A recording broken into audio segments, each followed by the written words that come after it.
একদিন সকালে এক বানর গাছে বসেছিল। হঠাৎ দেখে নিচে একজন দোকানদার কলার ঝুড়ি রেখে ঘুমোচ্ছে। বানর ভাবে, ওরে বাবা, এতগুলো কলা, যদি একটু খাই কেমন মজা হয়। বানর লাফ দিয়ে নিচে নেমে এলো, একটা কলা নিল, খেতে খেতে হেসে উঠল, হা হা হা, কলা তো বেশ মিষ্টি। কিন্তু লোভ সামলাতে পারল না, সে আবার একটা নিল, তারপর আরেকটা। কিছুক্ষণ পর দেখে ঝুড়ি প্রায় খালি। দোকানদার জেগে উঠে দেখে ঝুড়ি ফাঁকা আর বানরের পেট ফুলে বলের মতো গোল।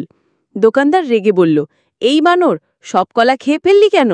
বানর লজ্জা পেয়ে বলল, আমি শুধু একটা খেতে এসেছিলাম, কিন্তু কলাগুলো এত মিষ্টি ছিল যে থামতেই পারিনি। শেষে দোকানদার হেসে বলল, ঠিক আছে, এবার থেকে তুই আমার সাথে কলা ভাগাভাগি করে খাস। সেদিন থেকে দোকানদার আর বানর কলা ভাগাভাগি করে খেতে লাগলো। ভিডিওটি যদি ভালো লাগে তাহলে লাইক, সাবস্ক্রাইব এবং বেল আইকনে ক্লিক করতে ভুলবেন না যেন।